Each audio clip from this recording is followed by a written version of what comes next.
What is up, hooligans? Happy freedom. Welcome to another episode of Coffee with Hooligans, where we try to make the news suck a little less.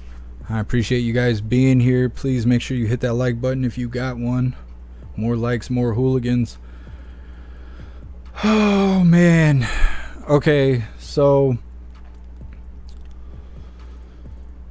I hit a deer last night and I ruined my car.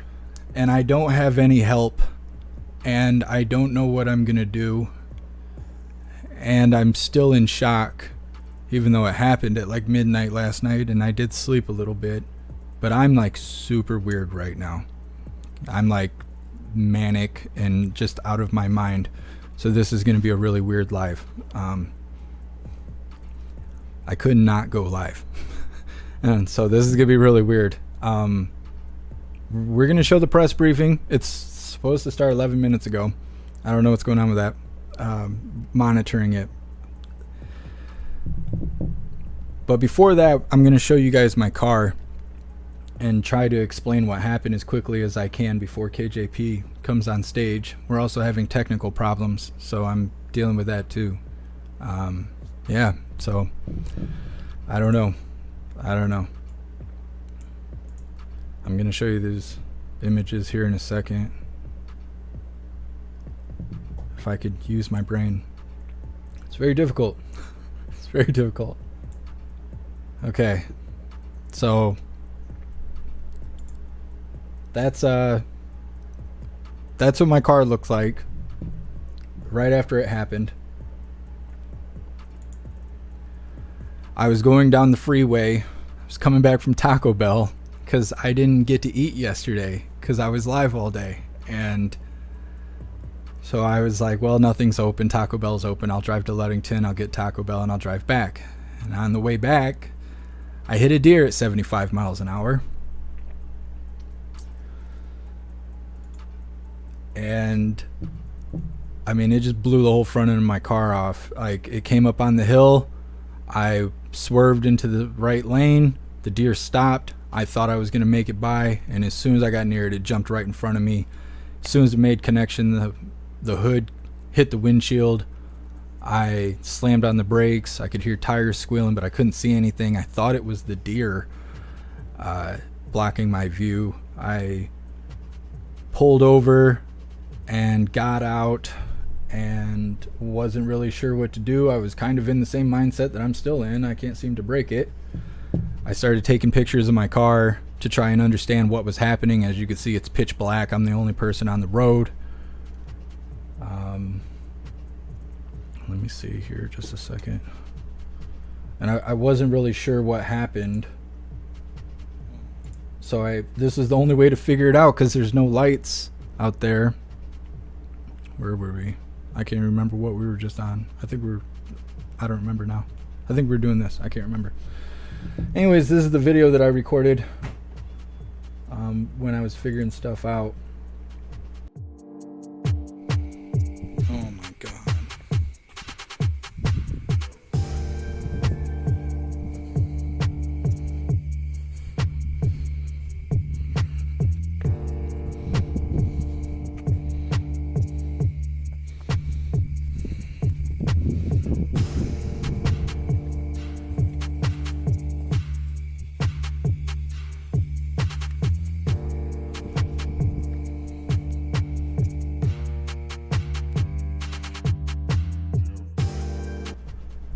So that's when I kind of realized what all was going on with the car. I called tow truck people. I called Paul's Auto, which is who works on my car, and had them come pick my car up. They called the police. I was out of my mind. The officer showed up. He was very nice. Just did not mistreat me at all. I was expecting like breathalyzer and all that stuff, and I wasn't doing anything wrong, because I don't do anything wrong. But he was really cool about it. He checked the deer. Deer was dead. He dragged the deer off the road. They came and picked my car up. I only have liability insurance, so my insurance is not going to do anything, and they don't know if they can fix my car. I don't know what's going to happen. I need a car though. I don't necessarily have needs But there's people that rely on me, and there's kids that rely on me. I mean, there's like kids I take to school and stuff, and there's a lot of stuff that I do that I don't get to tell you guys about because it puts those people in danger. But I have to have a car, and it really sucks because I really love that car. I went through a lot to get that car to be what it is, and then I just wrecked it against a damn deer, and I can't really figure out what I'm supposed to do. I'm waiting for the shop to call me and tell me if they can fix it or not. And if you guys could help me, I would really appreciate it, because I don't know what I'm gonna do. I don't have any money. I don't know what to do. If you guys could help me, I would really appreciate it. And like I said, this is gonna be a really weird live. This is gonna be a really weird live. Like, I am out of my mind. I am completely out of my mind right now. And I can't get it to go away. I can't get it to go away. I've thrown up. I've shit. I've slept. I've done everything except for alter my state of mind with drugs or alcohol, and I cannot get this feeling to go away. I am completely gone. But I have a job to do, so here I am. We're waiting for the press briefing to start. She is still not on stage. After that, we have a video titled CNN Called Out for Lies on Trump Trial. Then we have a video titled Trump Hit with Gag Order After Lashing Out at Top Court Clerk. Then we have a video titled Residents Push Back Against Battery Plant Tied to China. And then we'll be wrapping everything up with a video titled At 104 Is Dorothy Somebody the World's Oldest Skydiver? Which is like a nice story to wrap things up. That's today. That's what we're doing today. I'm gonna read through the chat, make sure all of you guys are here and doing well. And actually, I'm not talking to just my TV in front of me. And then we'll figure out what we're gonna do, because KJP's still not on stage, so it is what it is. Okay, let me see. Let me figure this out. Oh, they're all pouring in right now. Well, I'll still read through the chat. What's up, Annette? Happy freedom. What's up, Hair Juicer? Annette, did you actually hit the deer? I did. I smacked it right at the end there. What's up, Cassandra? What's up, Matthew? Happy freedom. I'm probably going to say hi to all of you like 6 times because I am so gone. Like, I don't want to be this way, but I have to be here for work, and I don't know what else to do. Okay? What's up, all you hooligans over on Rumble? I appreciate you guys. Happy freedom. Oh my God. Thank you so much, Elisa, for the $10 donation on Rumble. I really appreciate you. Thank you so much, Snooks, for the $200 donation on Rumble. I really appreciate it, you guys. I am hurting really bad, and I don't know how I'm going to fix all of this. Thank you guys so much. Thank you, Sam, for that $100 donation on Rumble. I appreciate you guys.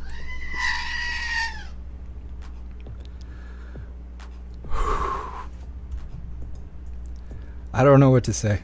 Thank you guys so much. Anything helps. This is a shit spot that I'm in right now. Just got demonetized and all this other stuff. Trying to keep things together, and then I lose my damn car. There's a lot of people counting on me, and I'm trying to keep it together. At least we got Peter today. Hope he makes KJP shit her pants. I don't know. It is rough.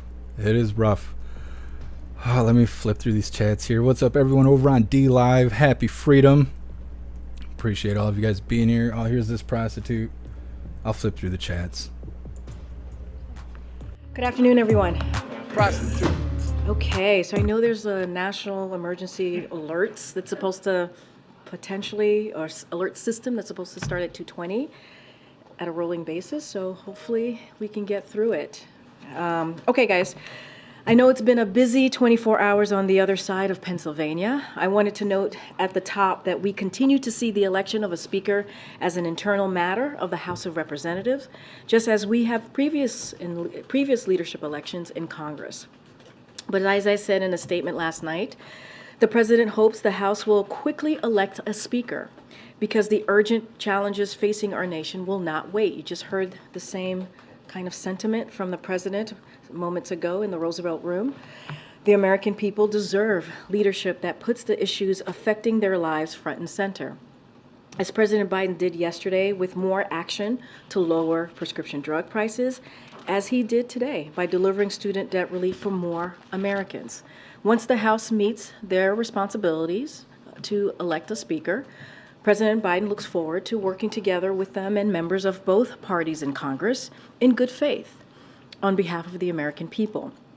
The president has demonstrated his commitment to bipartisanship throughout his career and through the more than 300 bipartisan bills he has signed into law as president, including historic investment infrastructure, manufacturing, veterans care, and medical research, stopping gun violence, the overdose epidemic, and much more. That work must continue, and the president is ready to work with anyone willing to work together with him in good faith to continuing to deliver for the American people. Speaking of delivering for the American people, we have a pretty vivid split screen today here at the White House. While a group of extreme congressional Republicans have opposed student debt relief, denying more than 40 million of their own constituents thousands of dollars in debt cancellation, and tried to block the SAVE plan, which is helping borrowers save money on their student loan payments. On the other hand, just moments ago here at the White House, as I stated, the president announced that an additional 125,000 Americans have been approved for $9 billion in debt relief through his administration's efforts to fix income drive repayment plans and public service loan forgiveness, and by canceling debt for borrowers with total and permanent disabilities. To date, the Biden administration has canceled more than $127 billion in debt for nearly 3.6 million student loan borrowers. President Biden has long believed that college should be a ticket to the middle class and not a burden that weighs on families. That's why from day one, his administration has taken unprecedented steps to fix the broken loan system, making college more affordable, and bring the promise of higher education in reach for more Americans, and he has not done yet. Under President Biden's leadership, this administration continues to work to open an alternative path to provide debt relief to as many student borrowers as possible, as quickly as possible, and the Department of Education provided an updated on our efforts just last week. As borrowers begin repayments, the president will continue to use every tool he has to give borrowers the extra breathing room they may need. With that, Darlene, good to see you. Want to kick us off? Thank you. Two quick questions on Ukraine. We just heard the president announce that he'll be giving a speech on Ukraine. What more can you tell us? What is the timeline? Is he going to do this tomorrow or next week? Or? So we'll have more to share on the president's speech. As he said, a major speech on Ukraine. Don't want to go beyond what he said, but as soon as we've locked that in, certainly we will share that with all of you, the timing and the date. And then you also talked about another means of potentially funding, getting U.S. support to Ukraine. Do you have any details on what he was talking about? I don't have anything more than what the president shared. Look, the president was very clear, right? He basically said, he was able to bring 50 nations together, right? Allies and partners together to give a commitment, to bring forth a commitment to Ukraine as they are bravely fighting for their freedom, right? Fighting for their democracy. And what he said is basically it would be a major mistake for us to walk away from that, for us to walk away from what the brave people of Ukraine are doing every day for this past more than a year. And so there is a broad commitment. We see that from both the House and the Senate, with both Republicans and Democrats, to continue that support, that funding support that we have provided for Ukraine. And he believes that still stands. He believes that has not changed, and we need to continue that. Okay. Thanks, Corinne. So Biden said today that he's worried about additional funding to Ukraine. So if someone like Jim Jordan, who has said he's against moving an aid package to Ukraine, is elected speaker, does the White House believe they can still get more funding through? So we're not going to comment on who's in the race or who's not in the race for speakership. That is something that the House needs to figure out, that House Republicans will deal with. What we can say, and what the president said as well, just reiterating this, is that he's committed to working across the aisle in good faith to get things done on a common ground, right? To making sure that we're getting things done for the American people. And so that is what matters. And we have seen him do this before in the last 2 years. I just mentioned the bipartisan infrastructure deal legislation, right? Which puts investment in infrastructure that we haven't seen in 70 years, right? Making sure that we continue to be competitive with China, right? When we think about the Chips and Science Act, we think about the Veterans Care, all of these things that he was able to do in a bipartisan way. So look, he wants to deliver for the American people. He's willing to work in a bipartisan way in good faith with whoever is willing to do that with him in the House and in the Senate. But is there any regret that, Kevin McCarthy was a known quantity, but with this next person, that it will be even harder to work with? Any regret that there wasn't more support for the existing speaker? Again, I'm not going to get into who's running or who's not running. That is, again, something for them to figure out. Look, here's the reality. The important fact is Republicans in the House, they have the majority, right? This is for them to figure out. This is for them to figure out how they're going to move forward, right? This is a situation that they have created. And I don't want to speak for every American across the country, but I would say a majority of Americans are sick and tired of the infighting that they're seeing in the House right now. They want to see us work in a bipartisan way. The president is willing to do that. Right, and so that's kind of where we are. The Republican conference that we see currently in the House, we've never seen that type of behavior. They stand apart from any other conference that we have seen before, whether you're talking about the Senate or the House. And so this is their creation, this chaos. If you think about it, this is like shambolic behavior that we're seeing from House Republicans, and so they need to figure it out. They need to end the infighting, and the president is willing and ready, as he has for the last 2 years, to work in a bipartisan way to get the job done for the American people. This speech, is it something that emerged in the last 24 hours, or have you been talking about it for a while? So not going to get into internal conversations on the speech. You heard directly from the president. He wants to give a speech on Ukraine. You heard him say even during his remarks and answering the questions that he wants to lay out how important it is to continue. He wants to continue to fund, continue that funding for Ukraine. Look, again, he said he brought 50 nations together, allies and partners, to make sure that commitment to Ukraine was there. He wants to continue it. And this is important to the American people. This is important for our nation to continue that support to Ukraine. It is a direct connection. And so that's what you're going to continue to hear from the president. I'm not going to get into specifics about the speech that the president mentioned. Confident to worried about it. So what changed? Well, and I've said this before. Of course, it is a concern when you have a small fraction, in Congress, like the House Republicans, who are causing this type of chaos. I've said this before, right? Of course, it is of concern. And as it relates to the funding, we continue to see broad support, majority of bipartisan support, right? Majority support in a bipartisan way in both the House and the Senate to continue our commitment to Ukraine. And this is a promise. This is a promise that both House Republicans and Democrats, Democrats in the House, in the Senate, and Republicans in the Senate have made. And so we want to make sure, we want to see that commitment continued for the people of Ukraine. And so that nothing has changed there. When they've been very public about that, nothing has changed. It would be a major mistake if we do not continue to do that. And that's what the president made clear today in the Roosevelt Room.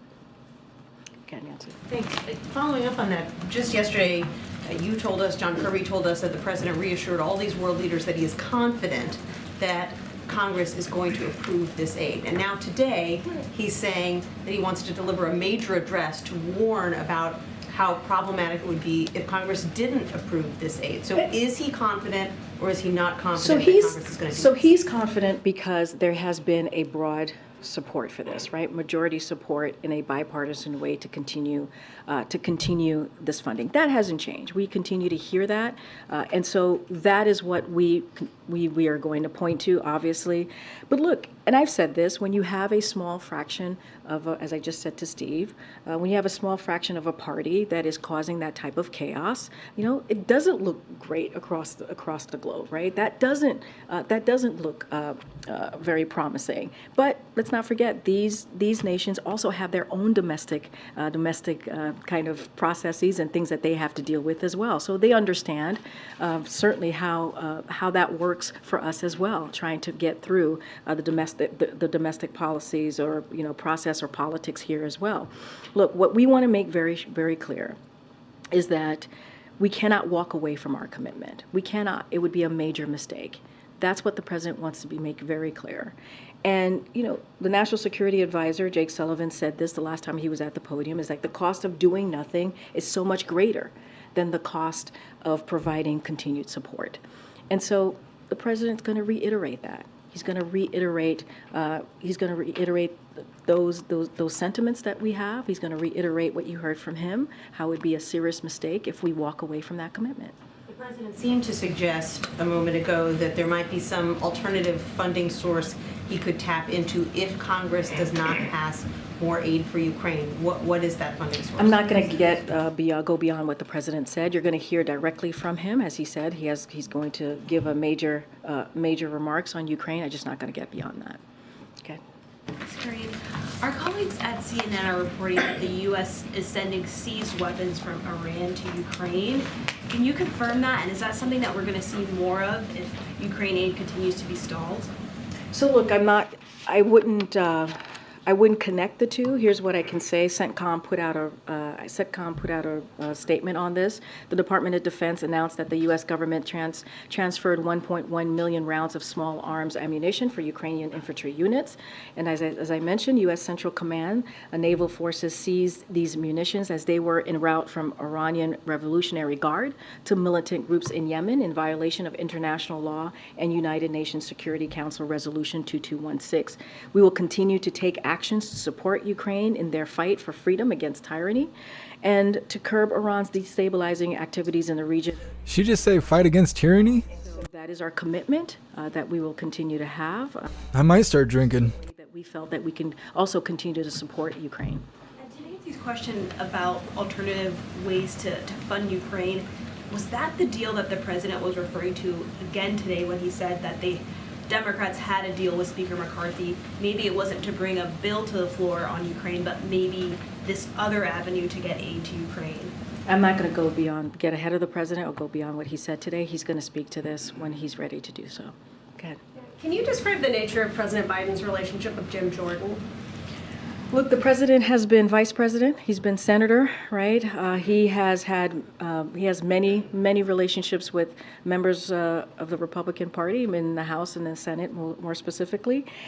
Just not going to get into characterizing specific relationships that he has. But the president has been known for a long time to work in a bipartisan way and have pretty good relationships with Republicans in Congress. I'm just not going to get into every member of Congress and his relationships with them. So I suppose that means you don't want to answer about his relationship with Steve Scalise? I'm not going to get into characterizing each relationship that the president has. Okay, Mayor. Thank you. I have just asked President Biden if he promised President Zelensky ATACMS for Ukraine, and he answered that everything President Zelensky asked for, we've worked out. It's hard to imagine that Zelensky didn't ask for ATACMS. Does it mean that some kind of solution for delivering ATACMS has been achieved? I don't have anything to say on that today. Look, I'm not going to go beyond what the president said.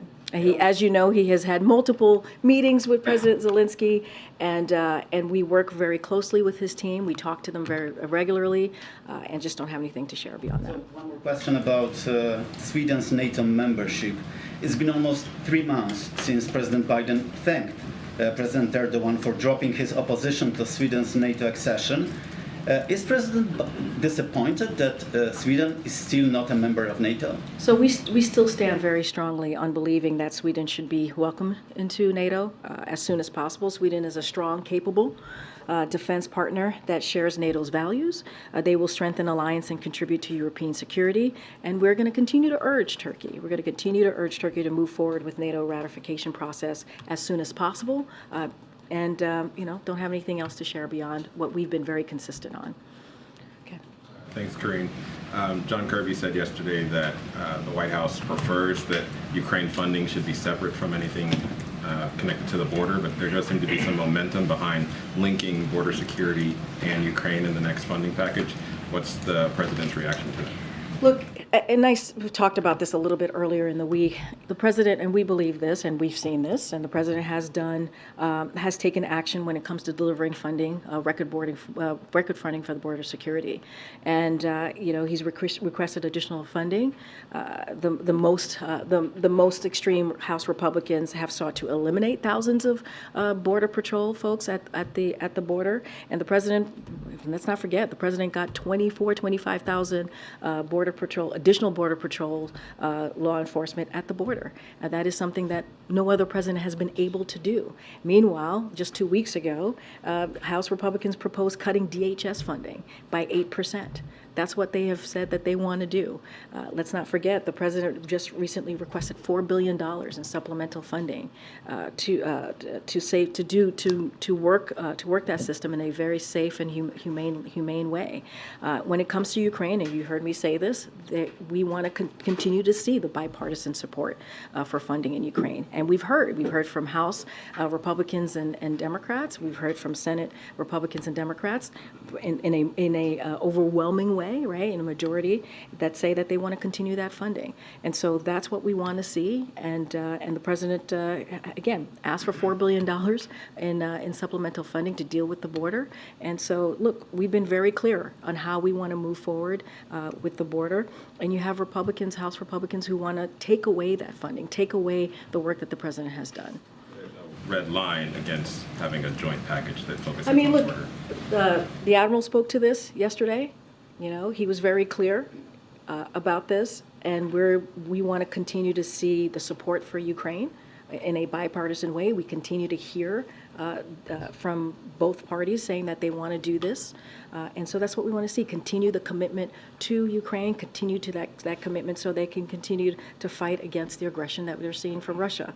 And when it comes to the border, we've taken action. We've taken action by getting record funding to deal with the border. I know you can't speak specifically about the alternative means that the president was talking about for funding Ukraine, but can you say is that part of a broader effort by the White House to try and find these workarounds if Congress isn't able to pass new aid?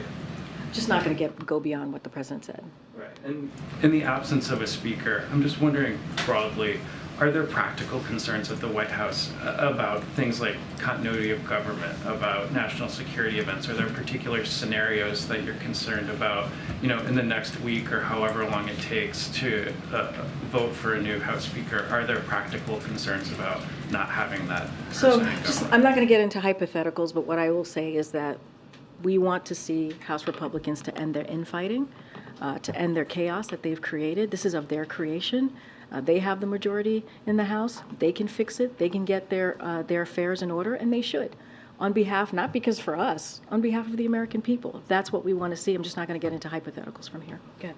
Why is the president sending recorded remarks for Senator Dianne Feinstein's funeral tomorrow instead of attending in person? Well, it's not unusual for the vice, as you know, the vice president's going to be attending tomorrow, and so she will be, I would refer you to her office. I believe she will be providing remarks, and so it's not unusual for the vice president to go to a funeral instead of the president. Don't have anything beyond that. As you know, the president has, put out a statement on the passing of the senator.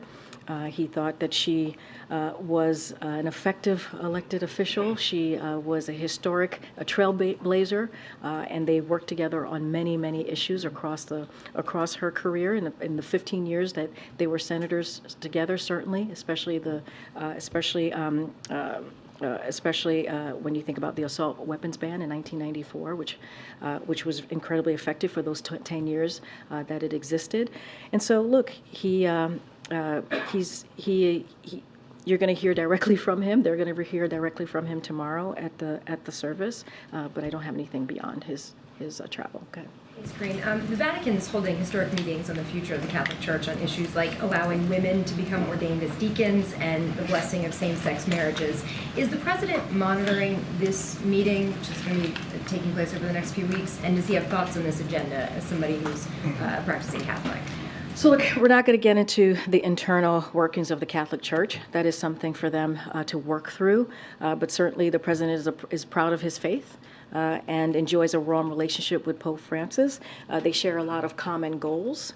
And so I'm going to leave that there, let them deal with their internal kind of workings, and just not going to comment beyond that. And the Pope singled out the U.S. in his new document on the environment, specifically on emissions in the U.S. On climate change, and said that a broad change in the irresponsible lifestyle connected with the Western model would have a significant long-term impact. What's the White House reaction to this tough criticism from the Pope on something that's a big priority for the president? And is that something that the Pope expressed to the president directly when they've had conversations? Well, certainly I'm not going to speak to any private conversations that the Pope has had or the president has had with the Pope. What I can speak to, and this is something that the president has done since day one, or said since day one, how climate change is indeed an emergency, and he has taken actions. He's taken actions to deal with climate change, and declared climate as a basis for emergency action under the Defense Production Act, DPA. Set aside $500 million from DPA to jumpstart heat pump manufacturing and build out our electric grid. Deploy tens of millions more from the DPA to stand up solar manufacturing and source critical materials for EVs. Signed the most ambitious climate bill in history, the Inflation Reduction Act, as you know, which is going to actually put forth investments to deal with climate change and conserve more land and waters in his first year in office than any president since JFK. So the president has shown his commitment. He's walked the walk, if you will, and he'll continue to work through whatever else he can do to deal with climate change. Thank you. The governor of Illinois has written to President Biden to say the federal government's lack of intervention and coordination at the border has created an untenable situation for Illinois. Does anybody outside of the White House think the immigration policy is working? So here's what I can tell you. I just mentioned that the president requested $4 billion for supplemental funding to address what we're seeing at the border, right? And to manage what is happening currently at the southwest border more specifically. And Republicans continue to block us. They do. They continue to block us. And without Congress, the president has taken action. He's taken action, whether it is surging resources to the border. We have removed and returned more than 250,000 people since May 12th, and working with partners and countries across the region to actually deal with this issue. So the president has continued to try to put forth actions and ways to deal with what we're seeing at the border, and Republicans continue to block us. I just mentioned moments ago, like 2 weeks ago, they put forth a CR that would take away law enforcement at the border. Different topic. There are some new pictures of Commander Biden biting a staffer again. How many times has that dog bitten the Bidens? I would refer you to the Secret Service and also the First Lady's office. Okay. It's the 12th known incident of this dog biting a White House staffer. A lot of times when that happens, there's a lawsuit. Isn't the president worried about getting sued? I would refer you to the Secret Service or the First Lady's office. My last one. Is any part of the West Wing here just loving the fact that Republicans don't appear to be able to govern the one part of the government that they actually control? Nobody's loving anything when we're not able to deliver for the American people. Nobody's loving that. When it is important for Congress to work, not for us, but on behalf of the American people. It is important to make sure that we meet the challenges of the American people. That's what's important. What we saw, and you heard from the president, what we saw on Saturday should have never have happened. We're glad that a deal was made. We're glad that we're not in a shutdown, but House Republicans should have never gotten us that far. And so they are the majority in the House. They can fix this. They're creating the chaos. That is not helpful to the American people. That's why you saw the president today talk about student debt relief and talk about what else he's doing to make sure that we're giving a little bit of breathing room to the American people. That's why you heard from the president yesterday talking about, or our announcement, talking about how we're continuing to beat Big Pharma so we can lower prescription drug costs for the American people. That's what the president cares about. That's what he wants to see. What can we continue to do to help Americans as they face really tough challenges? So this is not, we're not loving it. It is not helpful to any American across the country. In any of the meetings about this in the last 24 hours, has anybody in the West Wing heard anybody talking about the possibility of Speaker Trump? This is something for House Republicans to figure out. This is something for them to fix. We're not going to get involved in the speakership. We don't care who is in the race or who is out the race. That is not for us to figure out. The president doesn't have a vote. No one here has a vote.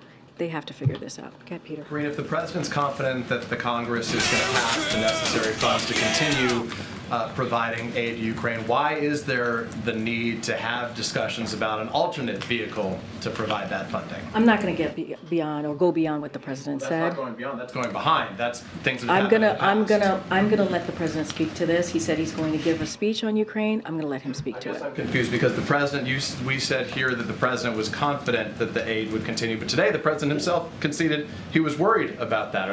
Can those two align? I think he's confident, and I just dealt with this. He's no. I'm happy to repeat myself.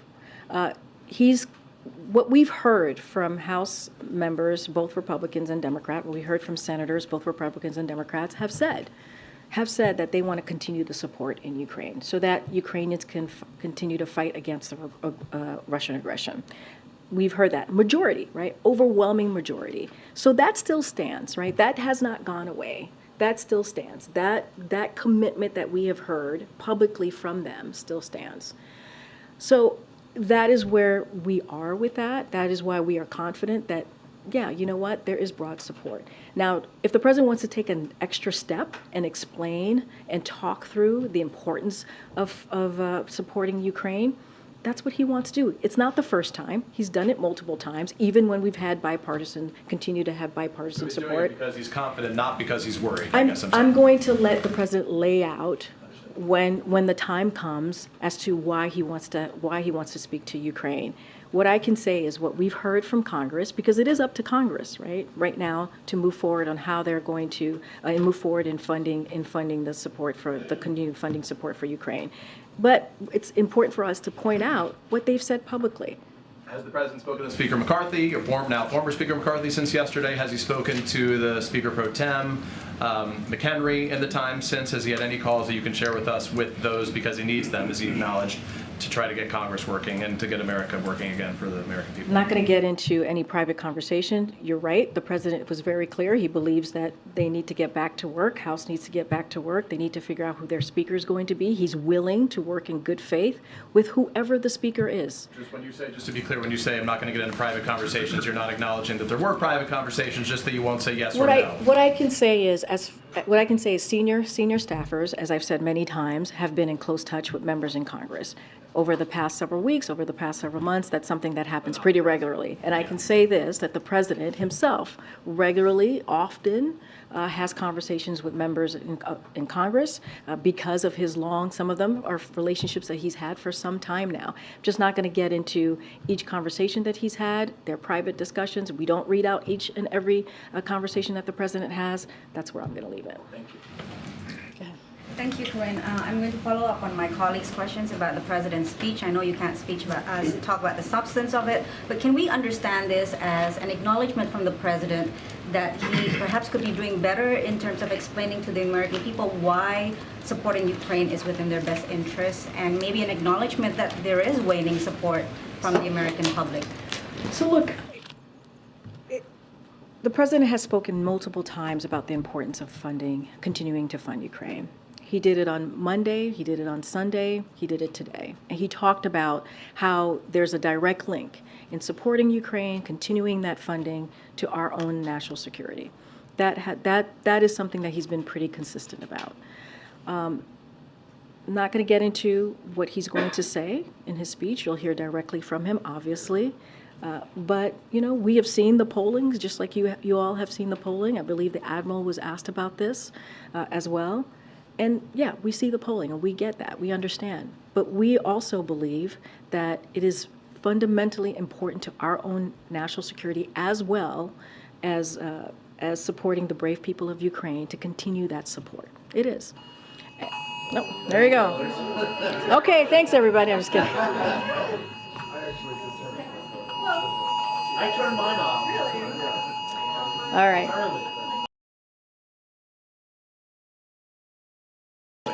Every couple of years, folks. Your last statement set off for I don't even know what was the last statement, but go ahead. Go ahead. Yeah, Go ahead, Patsy. Thank you. It's going to go on a rolling basis. Be ready. Why don't these people have their phones off? Mine's not even making any sound. Public, and as well as the trajectory that there is waning support from Congress. At what point does the White House, would the White House reconsider the messaging on Ukraine? I mean, for as long as We're just going to mute it for a second. I know a lot of you guys don't want to hear that tone. On top of it being annoying, I know there's a bunch of conspiracies around it. We're going to give them a second here. I kind of think they're doing it on purpose. Today, right? He said that he was able to bring 50 nations together to show the commitment to Ukraine as they stand up against Russian aggression. And he even said and went further and said that to walk away from that, to walk away from that would be a mistake. And he talked about how what they're doing, what the brave people of Ukraine is doing in fighting against that aggression from Russia is directly linked to our own national security. And so he's always going to continue to make that very clear. We've heard that from the National Security Advisor, Jake Sullivan, when he was here recently. We heard that from the Admiral. It is important that we continue to help Ukraine. And so we've always made that clear. We've always made that clear over the past, more than a year now, that this ongoing, unjust war that we're seeing in Ukraine by Russia. Go ahead, Danny. Thanks, Karine.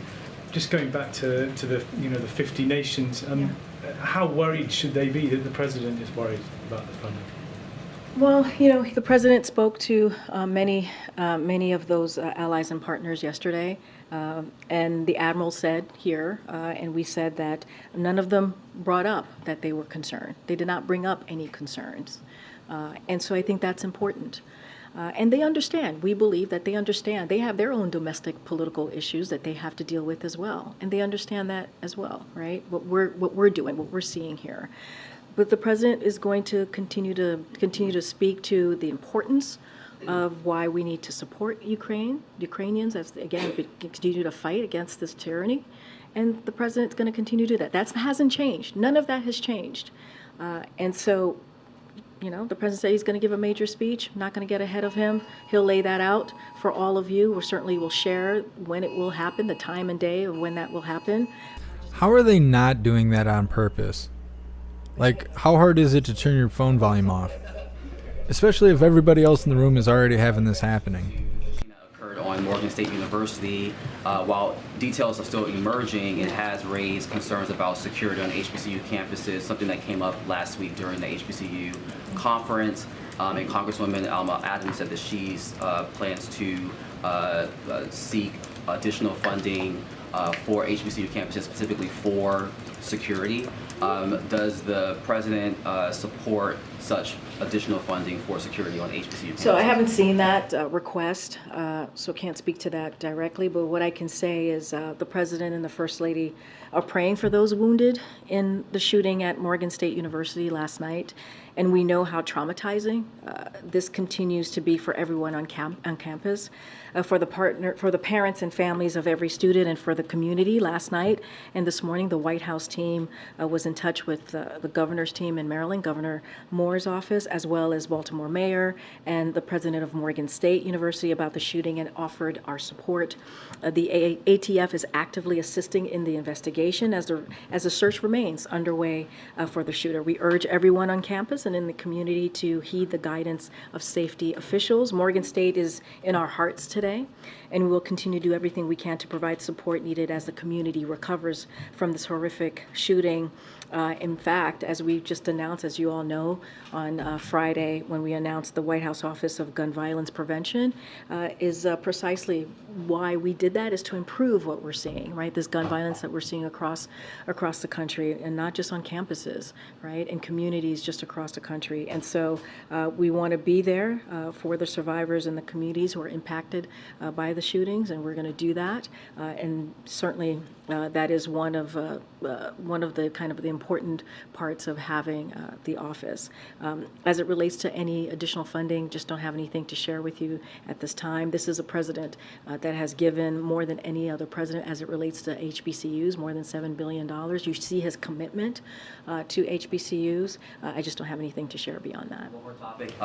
The NAACP President Derek Johnson sent a letter to Secretary Cardona requesting that the President's SAVE program for student loan debt is expanded to parent plus loan borrowers. He makes the argument that this is an equity issue, that Black households disproportionately take out parent plus loans.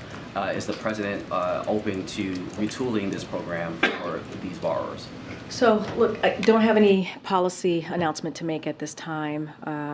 What I can say is that through the rulemaking process, we are certainly focused on making sure that we continue to give relief to borrowers. I mean, that is part of the multiple announcements that you've seen since the SCOTUS decision. The President is very much committed to his student debt relief program. We'll have more once through the rulemaking session.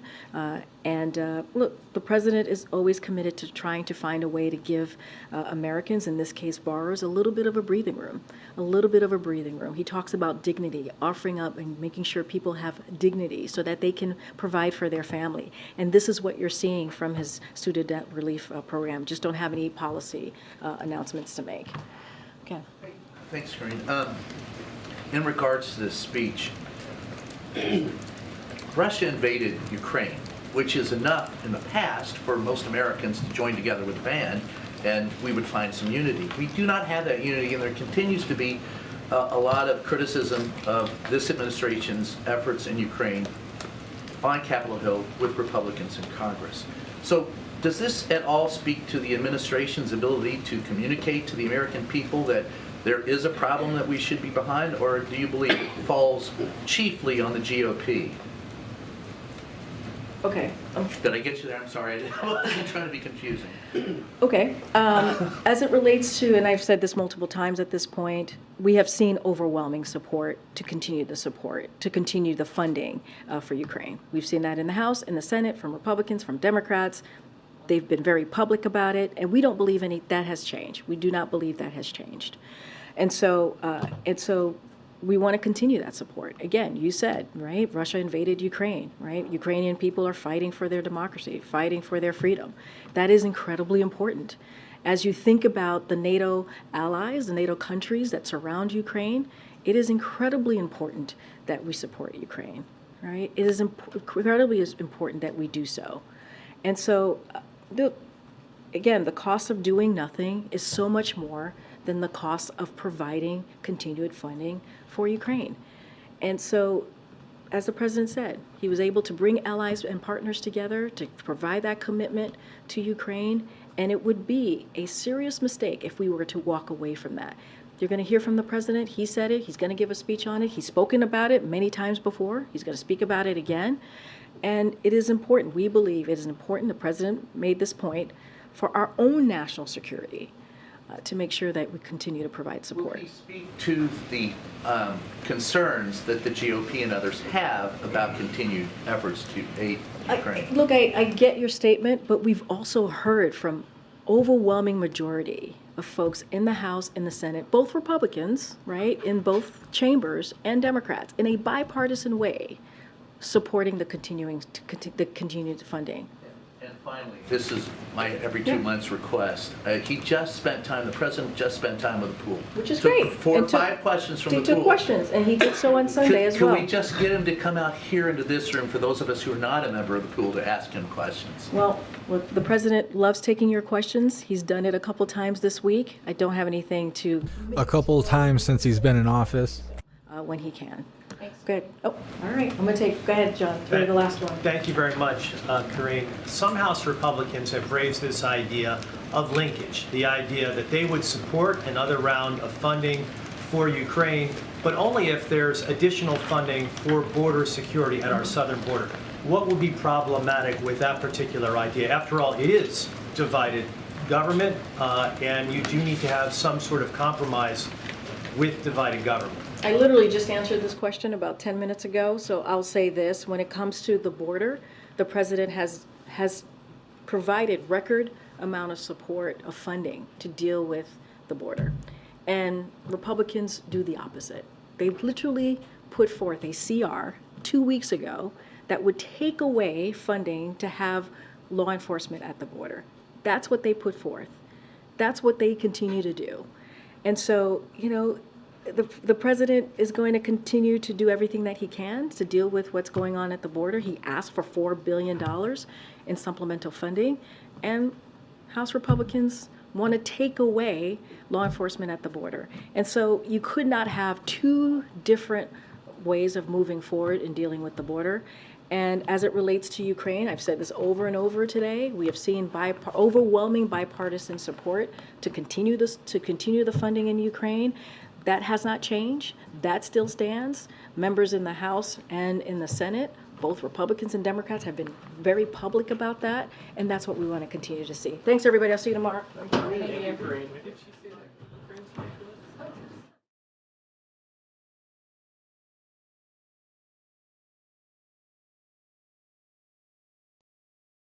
Well, hooligans, that's that. I mean, I don't know. I don't have a whole lot to say about it.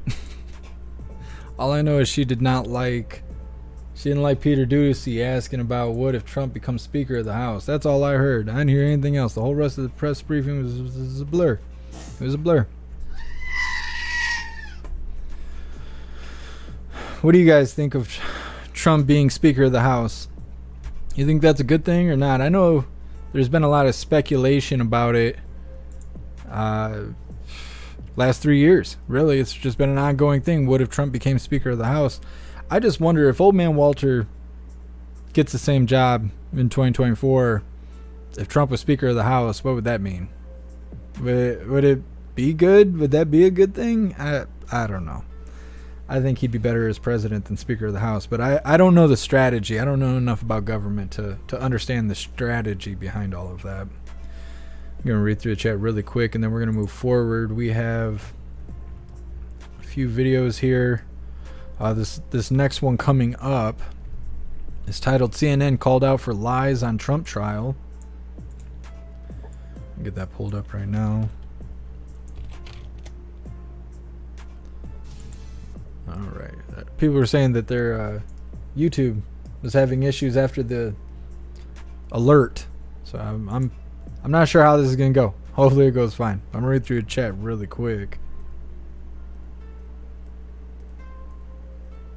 Yeah, I think the CIA runs the country. I think, not the country, I think the CIA runs the world. I think most things that happen are CIA. Just like I think Anonymous is like an organization that's by the government. Because doing things legitimately requires a lot of red tape and stuff like that. But if this Anonymous group shows up and starts hacking all your crap and putting things through and, you know, moving things around, well, who did it? I don't know. Well, it just happened. Okay. Like, you know, there's no red tape. They're bypassing the red tape. Kind of like when the president of, where was it? It was like the president of Haiti or something was assassinated. And there was so much information coming out saying that it was our CIA, including our own CIA agents being arrested and detained. And we had to go over there and get them. And then that just got swept right under the rug there. People totally forgot that even happened. I don't know. I think the CIA runs the world. Let's see. Hair Juicer website was down too. What was down? The Jeff Mac Live website? We shouldn't have went down. I mean, unless I don't think so. I don't think we should have went down.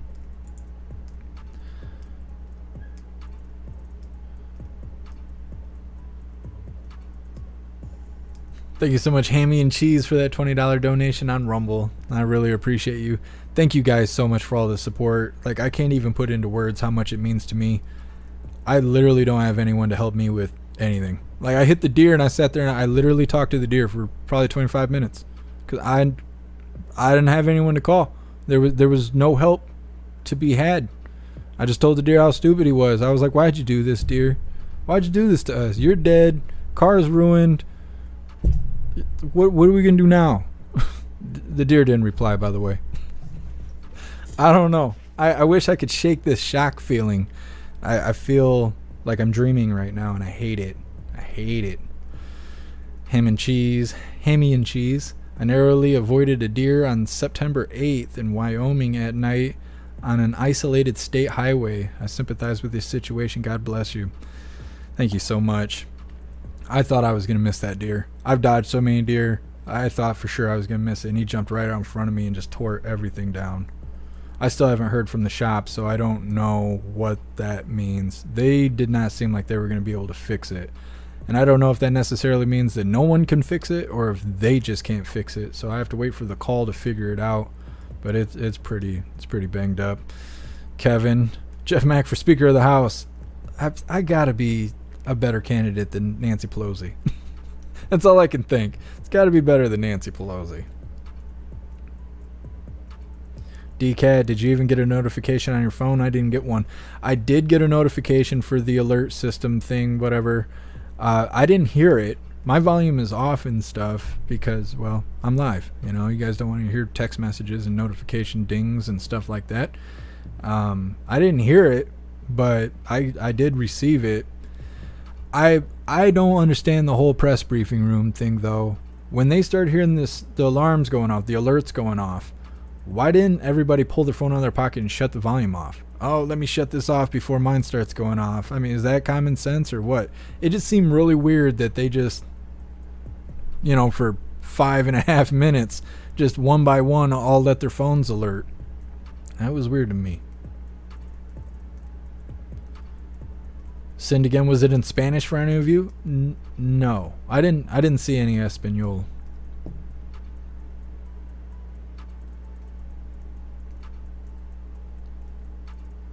Starbeam. You didn't get the test yet? You're in North Carolina? Is that how it's going to go? Is it going to go by area code? Or not area code. Time zone? Holy. My brain is not worth a whole lot right now. What's up, memes? Happy freedom. Thank you for donating the 3 ice creams. I didn't even know we had ice creams on D Live. I appreciate you. Thank you so much for the support. Just ran through chat really quick.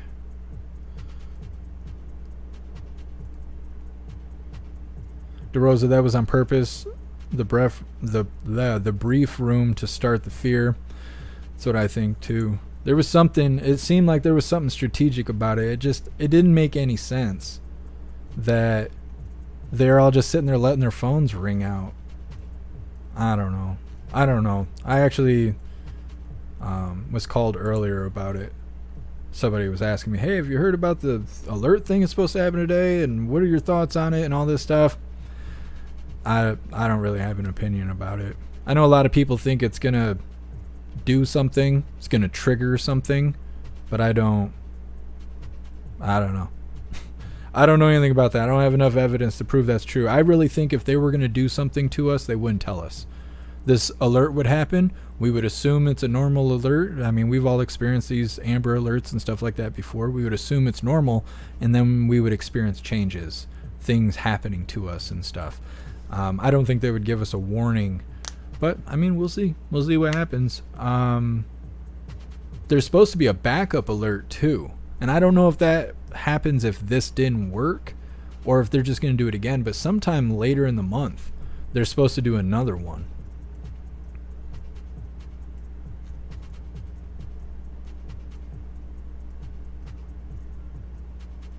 Dank.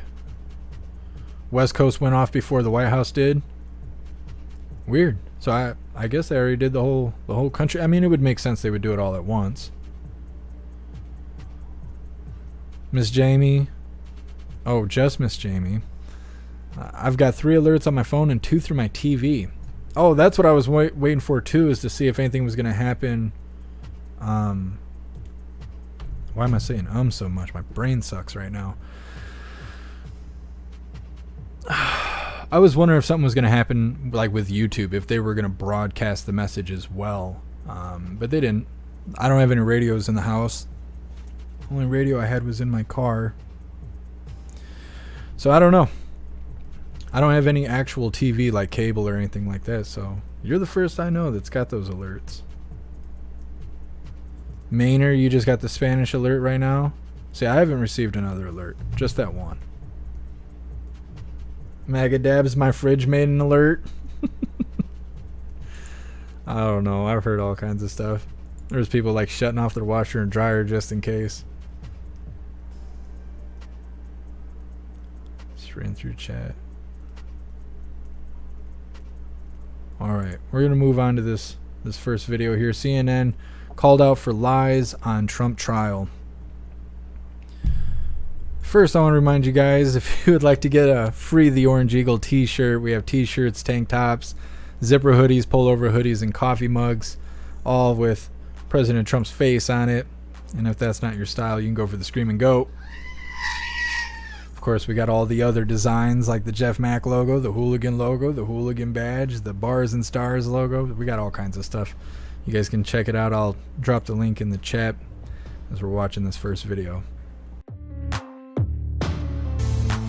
It is the tale of 2 trials as former President Donald Trump and Hunter Biden both appear in court and get very different reactions from some in the media. Donald Trump is back inside a courtroom getting the images he wants. Fact check. He doesn't have to be there. There is no requirement. He is not compelled legally to be there. If any other defendant said the things that Donald Trump has been saying, they would have been sanctioned a while ago. They're saying, vote for me again, bet on me. The president's love for and concern for his son is really crowding his attention. So it's serious as a heart attack for him now, and yet the irony is it's something that normally a Department of Justice wouldn't bring. If somebody were named, Jim Smith and not Hunter Biden on these gun charges, it wouldn't be brought necessarily. Fox News contributor and columnist for The Messenger, Joe Concha, joins us now. Joe, I just listened to all 43 seconds of that media compilation, and every single thing that was said in there was either incorrect or, if I'm being less generous, a complete lie. So do they actually believe what they are saying, or is this all part of their shilling day in and day out for the Democratic Party? Let me play anchor, Todd. Where were the lies that you heard? All 43 seconds. Donald Trump wants to be in a courtroom. No, he actually wants to be on the campaign trail. Yes. If any defendant said the things that Donald Trump, they would have been sanctioned a while ago. No, they wouldn't have. They wouldn't have been sanctioned. President's love and concern for his son really crowd. I mean, we could go through it. All right. But my favorite is if they were named Jim Smith, they wouldn't be on these gun charges. No, they would have been charged with the tax stuff, I don't know, in 2014. Yeah. Right? Or you go to jail for lying about a gun application, right? So this is journalism now in 2023. Opinions being presented as fact, right? Because, again, Dana Bash is an anchor, right? Yet she's sharing her opinion on what would be X, Y, Z. No, her guests are supposed to do that. This has the usual ingredients, right? Donald Trump is guilty until proven innocent, which is backwards. And then I just love the fact, by the way, I don't hear too much about the fact that Mar-a-Lago is being valuated at $18 million. You know what it was listed for in 1985, which was about 40 years ago? $20 million, right? So either it's a lost value over 40 years, which is not how it works in real estate, particularly when you're talking about Palm Beach, which is one of the richest zip codes in the country. They did comps in that area, by the way. There are properties that are listed for $150, $180 million that are much smaller than Mar-a-Lago that are right nearby. So the fact that this is being valued at $18 million is incredible. Meanwhile, I don't see one story among dozens on the New York Times homepage or the CNN.com homepage on Hunter Biden at all, period. I do see one story on CNN, which is about the 46 scariest decorations to make your house the scariest on your block. They had room for that, but they don't have room for Hunter. They should have room for both. They can. It's finite space, right? Yeah, why not? There's a lot of space on the internet. I'm Steve Doocy. I'm Brian Kilmeade. And I'm Ainsley. Well, it's just a smear campaign. Like we know, since the beginning. Gotta say bad things about Trump. Put him on the news. Speak for him. Don't play any clips of him actually speaking for himself. Unless you have something smart to say following up. And that's all they do. It's just more blue team stuff. I like that they're getting called out for being liars, though. I don't know how blue team news does what they do. Their propaganda sucks. They should just put Babylon Bee on there. They do a better job of spreading nonsense than the blue team does. Of course, Babylon Bee, they're doing it for humorous reasons. I think we covered a video. I can't remember if it made the schedule or not. But we covered a video where one of the people that runs the Babylon Bee, they were talking about how hard it is to come up with content because every time they make satire, it ends up becoming true. And they end up feeling more like a news team than just making satire for jokes and stuff like that. They said every day it becomes a little more difficult to make satire because all the crazy stuff just comes true. We're going to read through the chat really quick, and then we're going to play this next video. This next one is titled, Trump hit with gag order after lashing out at top court clerk. Of course they word it like that. Could you imagine Trump lashing out at someone? I don't think so. I don't think so. I think he's a bigger person than that. Lashing out at somebody. That deer lashed out on me yesterday. I'd not appreciate that. Not at all. Can you guys hear this? There's like a football game or something going on outside. The announcer guy is going ham right now. I don't know if you can hear it. He's like, go, go, go. Oh. Somebody made a touchdown or somebody crapped their pants. I can't tell. I told the cop I almost crapped my pants. I just remembered that. The cop came up and I was all nervous that he was going to shoot me in the face because I hit a deer. And it was like midnight. And so when he pulled up, I had my hands all out. I didn't have them like this because that probably would have been concerning. But I had them out of my pockets. And he got out of the car and I was like, hey, how's it going? He was like, better than you. I was like, yeah, I'm not sure if I crapped my pants or not. In reply, he just didn't even say anything. He was just like, uh-huh. And walked past. He was like, well, your airbags didn't deploy. I was like, they didn't? He's like, were you in the car? I was like, I think so. I think I was. I'm not doing real well right now. That was something. I should have put him on camera. I should have recorded the whole event, but my brain just wasn't working. It wasn't working. I should have recorded the conversation I was having with the deer. That was something. And he was a 6-point. So, you know, if you guys don't take out a 6-point, you're not doing better than me. I started the season off with a 6-point. I mean, I don't know. The officer told me that it's bow season, not Subaru season. I can't remember if I laughed or not. I wouldn't laugh today, not at that. I was not doing okay. I still think I'm not doing that great. Just reading through chat really quick. Jeff wakes up in the middle of the night and there's a ghost deer in the corner of his room. Why, Jeff? Why? You better not. I'll be putting that Hellcat will be barking at the wall. There's no way. There's no way. I don't want to see dead deer. Like Sixth Sense. I see dead deer. I see dead Bambi. Yep. Decap, Babylon Bee. Should get a hold of us hooligans. We'll fill them full of jokes. Yeah, we should come out with our own Babylon Bee thing. That's what we should do. We should get some writers, some hooligans that like doing like blogging and stuff like that, and then pump them full of content, any kind of suggestions, and we'll just give it to them, and they'll write out blogs, and it'll take over. That's what I think. I kind of think that we need to start getting volunteers for content and stuff like that, so we can spread out. I'm only one person, and it really bothers me that we can't go live at 1 o'clock, like right on the dot. It really bothers me, but there's so much stuff I'm trying to do, and I'm just one person. We'll see. We'll see what the future brings. We got to get through this car situation first. This car situation is a big deal. And I don't really have a way to express it to all of you because the people that I help, I can't talk about because it puts them in danger. And I don't, like, I can defend myself, but these people that I help and that I'm in connection with, they can't. And a lot of them are kids that I'm like taking to school and stuff. It's not like they could defend themselves. So it's so hard for me to describe how important it is that I have a running vehicle. And I really appreciate all the support and all the help you guys are giving me. It means everything. I literally don't have anyone else to help me. And like I had mentioned in the chat, I think the only reason I'm still shaken up is because I can't offload this until I went live, because you guys are all I have. So I didn't get to tell anyone until I told you guys that I hit a deer and I ruined my dream car and everything sucks right now. So I don't know. I feel better that I got to tell you guys. I mean, you know, a bit. K-Love, I love deer so much. I love deer when they are off in the woods doing deer stuff. I wish they'd still stay the hell off the road. I mean, I know you gotta go from point A to point B. I kept kicking myself because I got those stupid deer whistle things you put on your car. They don't work when they're in your glove box. I have proof. It doesn't work when they're inside your glove box. I don't know that they actually work, but I know they don't when you don't install them. And so that I realized that last night, that I never put the deer whistles on, and I was like, this is my fault. But I've had a lot of people reassure me those deer whistles don't work that well. K-Love, are you getting your car fixed? I don't think so. I'm waiting for them to call me and tell me whether or not they can fix it and whether or not they think anyone else can fix it. If they can't, I'm going to basically be scrapping a $10,000 Subaru because of all the money I put into it.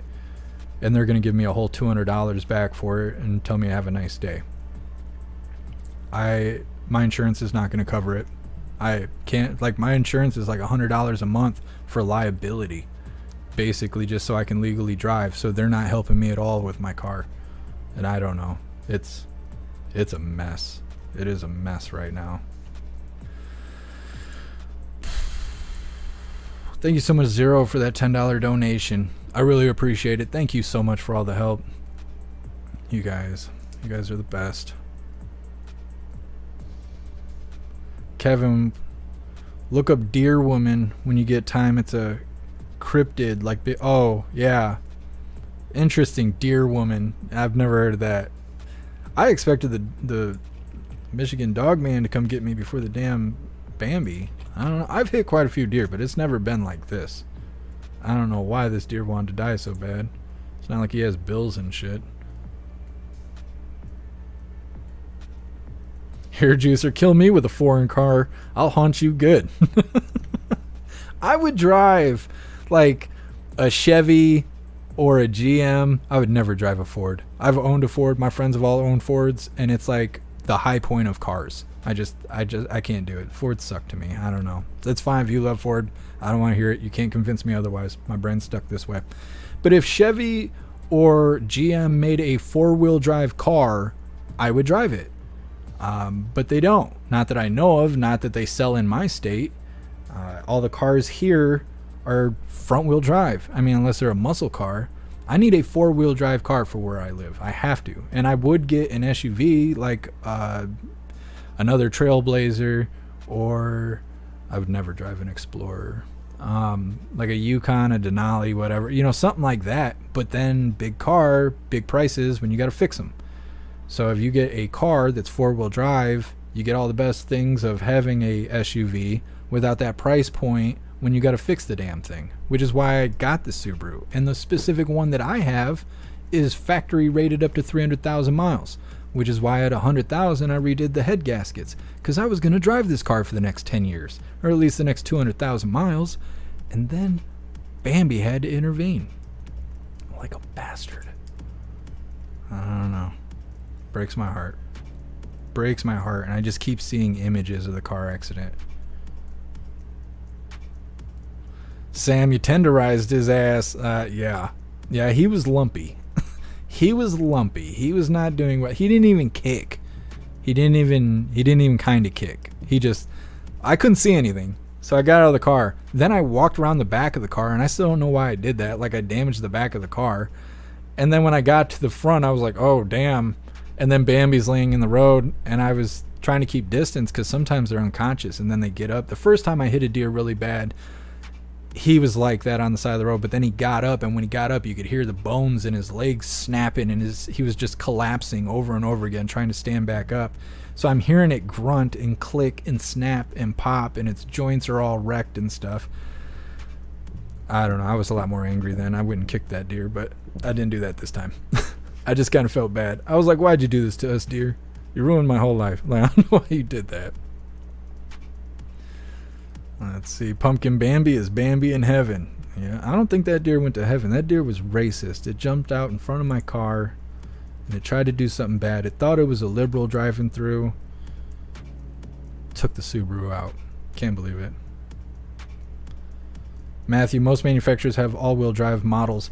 I can't find all-wheel drive cars anywhere. The only car that's American made that's four-wheel drive is the Chrysler 300C, which anything made by Chrysler sucks. But those are four-wheel drive if you get the all-wheel drive model. And the Ford Focus RS, which is like the racing version or whatever, and I can't find those anywhere. I haven't been able to find those anywhere, and I don't really like Ford. But that's it. I don't know of any other four-wheel drive car, and I keep trying to Google stuff, but what's that worth? Whole bunch of nothing. Sam, I'm telling you, the bigot deer, he came out of nowhere, and he said he had a MAGA hat on, and he was a white Supreme pizza. He came out of the woods and clipped my damn Subaru. It's racist. We're going to tell the Pentagon that white rage is just spilling out of the woods. Dang it. Anyways, we're going to cover this next video titled Trump Hit with a Gag Order After Lashing Out at Top Court Clerk. What a menace. What a menace Trump is out here lashing out those county clerks. I don't know why they try so hard. Telling us that he's a mob boss and all this other stuff. They crack me up with that propaganda. Let's get this started. Donald Trump's civil fraud trial entered a second day on Tuesday, a case that could end up dismantling his business empire, as the former U.S. president seeks to re-enter the White House in 2024. This woman is grossly incompetent. He renewed his attacks on Letitia James before the day's proceedings. The New York Attorney General is aiming to prove that Trump inflated his wealth by lying about his real estate empire. She has accused Trump, his two adult sons, and others of inflating asset values over a decade to ensure favorable bank loans and insurance terms, and exaggerating Trump's own riches by more than $2 billion. Early on, the government's first witness, Donald Bender, Trump's former accountant at Mazars USA, resumed his testimony, revealing that financial statements he prepared for the Trump Organization were largely based on self-reported figures. Meanwhile, the trial judge has already ruled that Trump committed fraud and canceled business certificates for companies that control crown jewels of Trump's portfolio, including Trump Tower and 40 Wall Street in downtown Manhattan.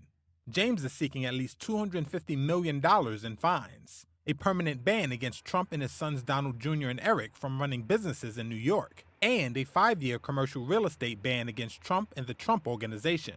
Trump has denied wrongdoing, and his lawyers have said they will appeal. Later in the day, the judge overseeing the case imposed a gag order after Trump used social media to lash out against the judge's top law clerk. That just sounds like they're soft and stupid. That's all that sounds like.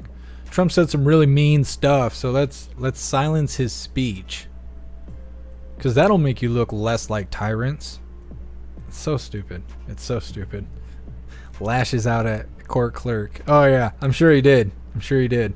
How old is Trump? He's like 80 years old too, isn't he?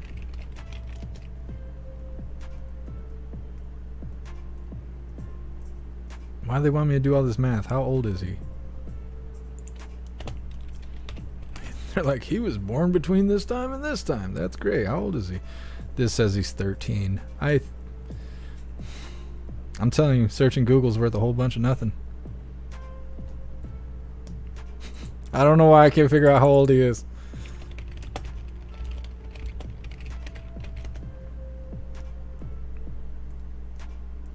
'77. Yeah, nothing like a 77-year-old president just lashing out at these court employees. Better gag him. So stupid. So stupid. I don't know what they think they're doing. It must be the whole Truth Social thing. He's like the Elon Musk of Truth Social, right? Everybody's following Trump. He's like Tom on MySpace. Everybody who's on Truth Social is following Trump. Most people went to Truth Social just so they could hear from Trump on a daily basis. And now they're putting a gag order out. Like, they're just mad that everybody likes him. That's what it is. They're just mad that everybody likes him. It just doesn't make any sense. Speedy Girl, they got the camera right between Trump and the judge. It's weird. It is weird. It is weird. Yesterday we covered a video where the camera crew came in for a whole 15 seconds or something, and they're literally in that space between where the attorneys speak to the judge and stuff like that. And it's gross. It's gross. It's all for publicity. All of it is. It's not about justice at all. It's all about publicity. Which is why they keep bringing up, oh, well, we're throwing this out because of statute of limitations, and we're throwing this out because of statute of limitations. Well, they should have known that before they even held the court case, before they even initiated anything. Just bringing nonsense to the table because it's a smear campaign. Like, that's all it is. It's just a smear campaign. Just flipping through the chat really quick.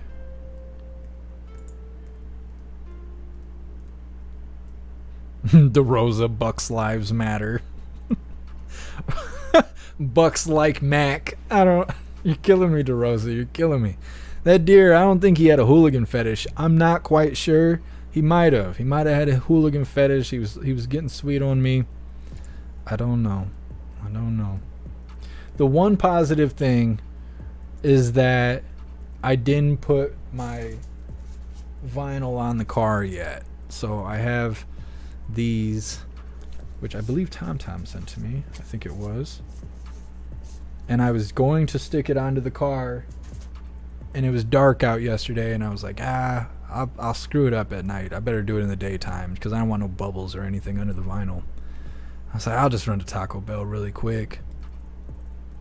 And then I couldn't even eat it. It's in the fridge. Like, I'm going to eat last night's burritos out of the fridge. I mean, I'm going to try because I haven't eaten some time.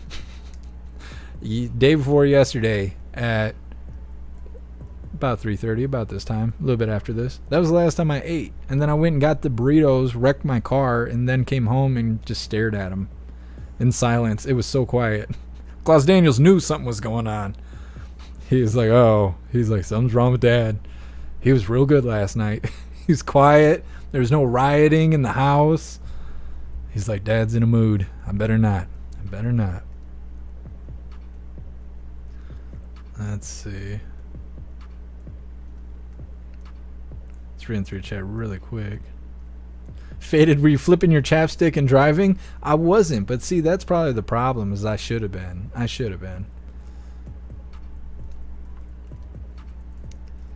Yep.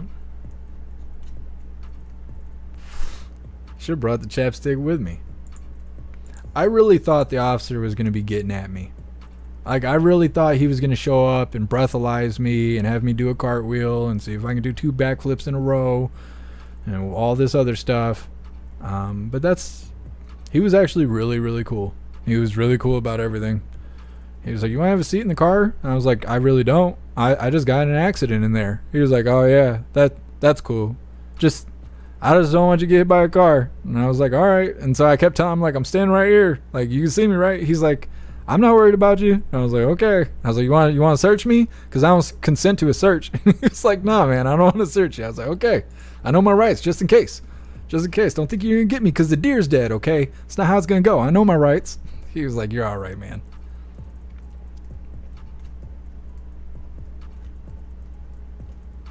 And I probably sound like crap when I called the tow truck.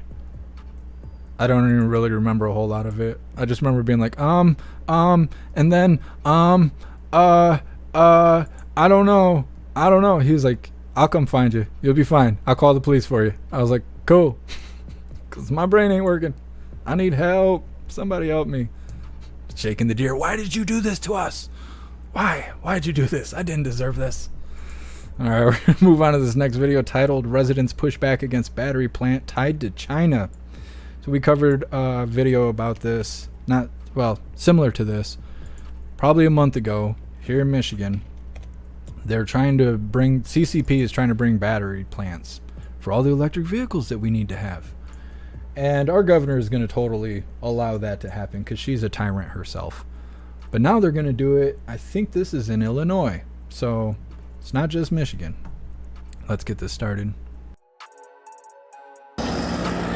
Residents say they never would have thought in Manteno, Illinois, population 9,000, that the old Kmart distribution center would become a Chinese-affiliated car battery plant loyal to the Communist Party. I don't trust the Chinese, both as a veteran, as an American citizen. I think they're making a terrible mistake bringing this plant in. Locals are angry and blame their town council for so far supporting the Goshen high-tech project. You should be ashamed of the fact that you want to reward China with a piece of the United States. By allowing a communist Chinese battery plant onto our soil, you, the village board of Manteno, are failing more than just the people of Manteno. You're failing our country. They say the deal with Goshen High-Tech was done behind closed doors. I just can't believe, maybe all of y'all just get up and get your asses out of here. Really? All I know is you should be ashamed of yourself. Because when I was reading, you knew it, you kept your mouths quiet, and you just snuffed this through. Illinois Governor J.B. Pritzker called the company's $2 billion investment historic. He says it'll create 2,600 jobs and make Illinois an electric vehicle powerhouse. But Senator Marco Rubio, along with 5 other federal lawmakers, wrote this letter to the Department of Treasury expressing concern about Goshen, also known as Gushian. The extent of the CCP's control over Gushian is explicitly mentioned in the company's corporate bylaws, which require the company to carry out party activities in accordance with the Constitution of the Chinese Communist Party. In 2021, Gushian High-Tech hosted several company retreats where employees were mandated to recite a pledge of loyalty to the party, including to fight for communism, the letter says. Are you reconsidering your support at all in light of the Marco Rubio letter or the corporate documents with the allegiance to the CCP? No. Allowing them to destroy our resources. Despite the public outcry, Manteno Mayor Tim Nugent is not backing down. Have this many people ever come to a public meeting like this? Not in a while. I mean, usually these meetings we're here by ourselves. I mean, does it send a message though? I mean, does it make you think, well, maybe I should rethink this a little bit? It sends a message it's a controversial subject, and that people there's a lot of people that think that it's a bad decision. I seem to I think otherwise, and the board thinks otherwise. For the past year, News Nation has been on the ground across the heartland, where similar fights have been unfolding in Michigan and North Dakota. After the Manteno Village meeting, Because I don't like it, and he don't like it. residents met nearby to raise money for a lawyer and to strategize. I'm looking at this room full of people. I mean, you guys are organizing. Yeah. I have to say, this town, there's a lot of good people in this town. It's a pretty all-American town. That's why I'm even shocked more, because how could this be happening here?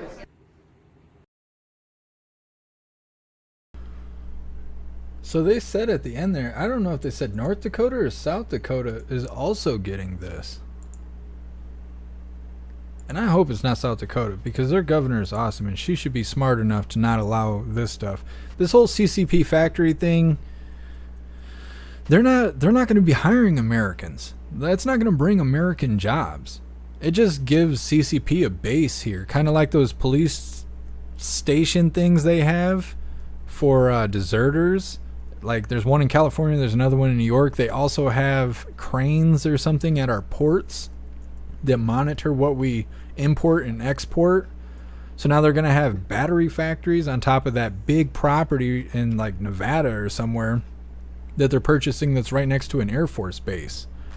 So I don't know. I don't understand how they can portray it as something good. It's something good. They might as well just buy the batteries from China and ship them over. Maybe it's more cost effective to make it here. Employ Americans. Why not have an American battery factory? It's because all the ore and stuff still has to come from China. That's why all this is not a good idea. It's not a good idea. I just don't understand. They're like, cut your feet off and try walking that way. And you're like, well, it's significantly harder. They're like, yeah. Now convince your friends to do it. And like, no. This isn't working. This doesn't make things better. No. You can keep that to yourself. It's no good. Just ran through the chat really quick. And I'm going to try and eat those Taco Bell burritos after the live in shame. That's all I have to eat, and I can't leave the house now until God only knows when. That's the big thing I'm worrying about, is being in this house too long. I like pretty much this whole week I've had to take trips away from the house just to not be here because I'm here all the time, and now I can't leave. I'm stuck here. I don't know. Things will work out somehow. I'm sure. SSPC, my 13 Forester flipped a deer over the hood, and I still drove it the 50 or so miles home without headlights. Motor was good except sheet metal and plastic crumbled like paper bag. Yeah, that's kind of what I'm going through. My car still runs, and everything is pushed back to the motor, but it's not even really all the way up against the pulleys or anything like that. They're just up to them. It didn't actually collide with the motor as far as I know, but I don't know. I don't know what's going to happen until they call me. Guess MJ, easy. No one applied for the job. I don't know. You crack me up. Explains why some cranes are a little shorter. Yep. I don't understand why we even allow CCP to purchase property and stuff like that here. I bet we couldn't purchase property in China. I bet we couldn't, like, without going there and the red tape and all the crap. I don't think we could just call up China and be like, hey, I hear you got this property for sale. Here's some money. Just consider that a little piece of America there. Like, I don't think they would let us do that. I don't think any other country would just allow us to go and purchase part of their country. I don't understand why we're allowing that to happen. K-Love, they're selling America out. They are. Like, what happens when other countries own more of America than we do? What happens then? Like, these politicians don't care. They don't care. Like, I think it is far beyond money at this point. I think they just want people to control, and they got to be delicate with us because we're all disgruntled right now because of everything that's been happening in the last couple of years. And they don't want to push us too far because then we'll become unpredictable. But if they slowly kill us off one by one, well, they'll have all the border crossers here that don't have any rights and they don't have any notification that they're even here. They could control all those people and they won't even really know any different because they didn't grow up with American rights and stuff like that. We'll be dead and gone. They'll have a whole group of people they can control. They'll keep printing off money because I don't even think it's about taxes at this point. If it was, they wouldn't be worrying about government shutdowns at the same time they're sending checks overseas. I don't think so. I think that they're in the business of corralling, containing, and controlling people. I think that's all it is at this point. Wendy will be illegal soon. Oh, wait a minute. What are you saying here? We will be illegal soon. We'll see. We'll see. I don't think they want to push us too far too fast because of the unpredictability. There's nothing more dangerous than people that don't have anything. Nothing to lose. They become unpredictable. Cassandra, yeah, that's what kills me about the whole car situation. When I called Paul's Auto and they came and picked up the car, he was like, is it run? I was like, I don't know. He's like, how did it stop running? And I was like, well, I shut it off. It was sitting there, it was smoke coming out and stuff, and I cut it off. He turned it on, drove it right up the ramp, got to the shop, drove it down the ramp, went and parked it across the lot. I mean, it runs. I think the motor's okay, but the whole front frame is just pushed back in. My battery is crushed. The headlight was totally disintegrated. There's just pieces of reflective plastic everywhere, and the battery is crushed, and the whole engine is wet, and my whole front of my car on the inside is full of Baja Blast. That was the last thing I saw when I was shutting the doors and stuff, is that my rugs are soaking wet in Baja Blast. I didn't even get to take a drink of it. This is the trauma I'm processing. It's rough. It's rough stuff. Let's see. Matthew, almost everything on the nose of the Subaru bolts on. I don't know. I was like, so you guys probably be able to fix this, right? He was like, this is a lot of damage. I was like, it is? And he's like, yeah. He's like, there's a good chance that we cannot fix this. Your car may not be able to be fixed. He's like, but I won't know until we look at it in the morning in the daylight. And I was like, okay. And then I called before I went live, and he said they hadn't had time to look at it yet. So I don't know. And I think someone from China came here to sell that idea of an EV battery factory. Probably.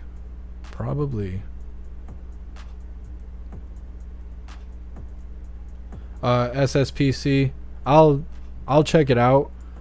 My big issue is them pulling the frame back out. The bumper isn't crushed in, but above the bumper, all the framing that holds the battery and the radiator and stuff, that's all pushed in. And so if they can get that worked out, I have faith that everything else will work out. You know, they can put the parts in and we'll be good to go. But I don't know what it's going to take. SSPC, it's a 09 Subaru Outback. Guess MJ runs better than the Deer does now. Absolutely. Absolutely. I don't know. The Deer's lucky I'm not younger, because I didn't have as much self-control as I do now. Like, I'd have been elbow dropping the Deer, you bastard. Why you do this to me? I just shook my head for about 35 minutes standing next to my car in the cold. Cassandra, now the car smells like Baja Blast. I don't know, because I can't smell anything. It's like one every 3 days I can actually smell or taste something. I feel like that kind of brings me out of reality, makes me a little disconnected. I can't smell or taste things. Ever since I got the plague 2 years ago, it messed with it. And my smell and taste came back after a year of it just not being here. It was just gone. And that made me really kind of separated from reality, because 2 of my 5 senses no longer work.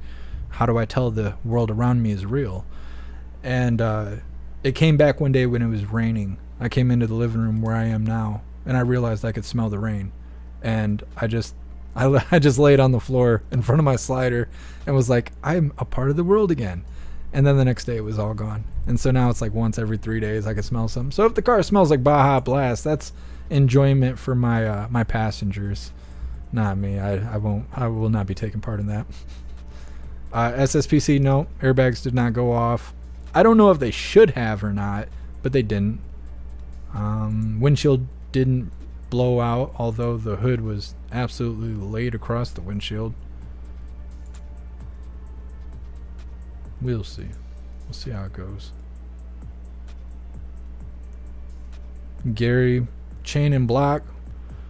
Pull out the and hammer away. Oh, not the Pelosi way? Yeah. I see people asking for pictures and stuff. I'll show you guys really quick, but we have one more video to go.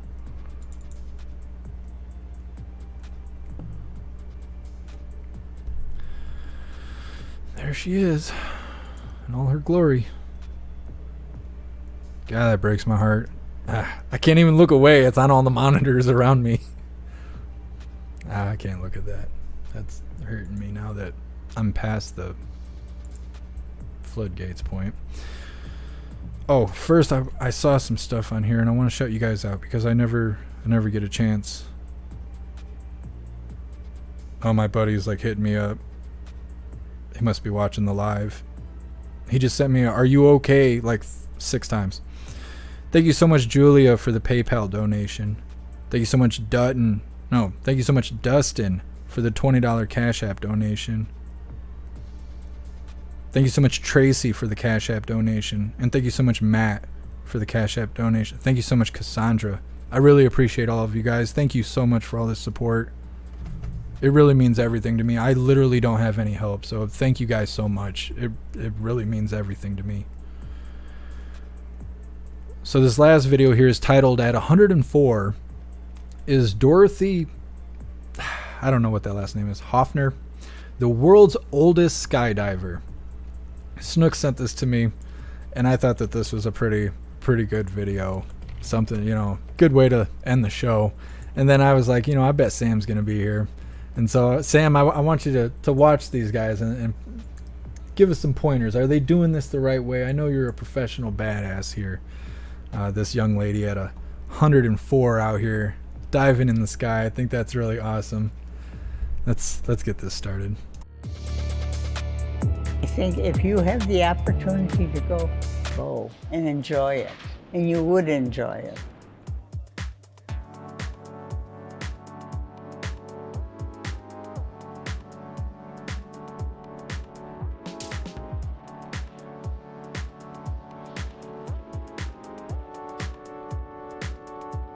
it's really a wonderful feeling.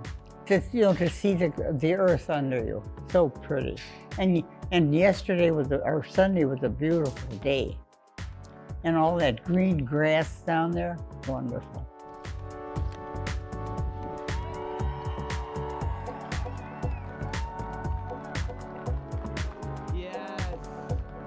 It was wonderful. I enjoyed it. I couldn't understand why those people were there.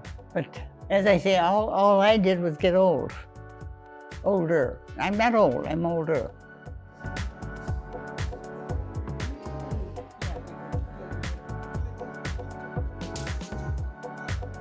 I think a lot of people that were sitting and watching it, or maybe watching this, maybe thinking, God, if she can do it, why can't I?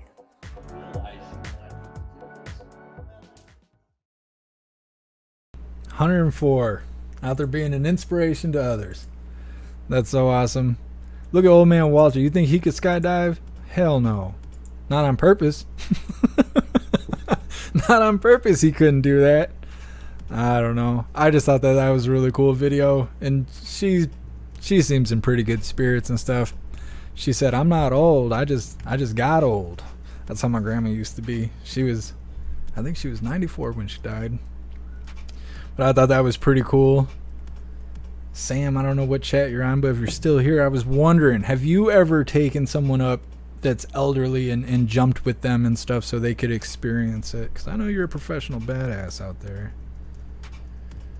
Let's see, I'm going to read through the chat really quick. What's up, 10 Man? Happy freedom. I didn't wreck my car. The deer wrecked my car. I was the victim in the situation.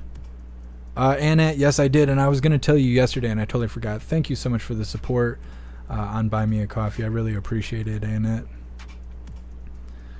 Cassandra, she looks so calm. Good for her. She seems happy with the experience. I think so. Annette, bless her. I wouldn't do it. I want to. I want to go skydiving. I got to make some time. I wanted to do it this summer, but it's just nonstop back-to-back fires getting put out. Sam, I've seen a 94-year-old man do it. That's awesome. Did it go well? I assume it went well to some degree, especially because you got to do all that training and stuff.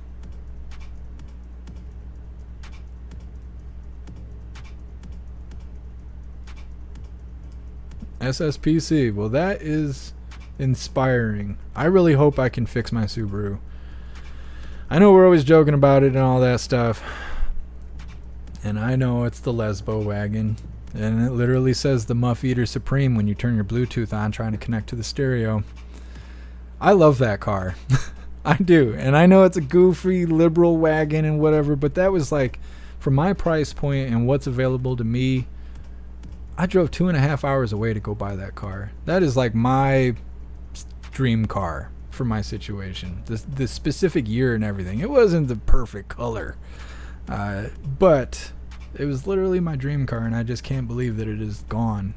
And I'm really hoping that there's some sort of way I can recover it, because even if I find another 2009 Subaru Outback in decent condition, I'm still going to have to replace the head gaskets and do the timing belt, because that's something that you have to do on a Subaru every 100,000 miles, or you're supposed to according to the factory and stuff. That's $2,500. So even if I did find the car and buy it, I'd still have a $2,500 bill ahead of me, because chances are the previous owner did not do that because they don't care about the car they're driving. And then I'd have to change the stereo again too, and that took 2 days. And I mean, like, that's not a big deal. The stereo's not a big deal, but just to think I spent $6,000 on that car, put $2,500 into it for the head gasket, and then multiple other thousands for odds and ends, oil pans and whatnot, getting the catalytic converter fixed and all that stuff. That car was supposed to last me in the next 200,000 miles, and it just breaks my heart of what happened. Because it's not just, oh, here, let's go buy a new car. No, it does not feel that way to me. It is heartbreaking.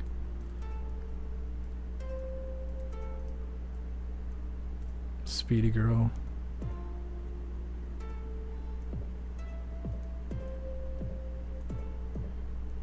Maybe I didn't get the notification yet. I see you emailed me. Well, either way, I appreciate you, Speedy Girl. Thank you.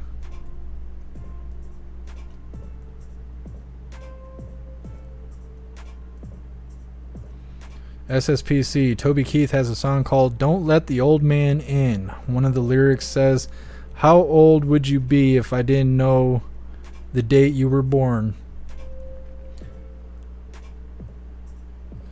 It's interesting. Destiny.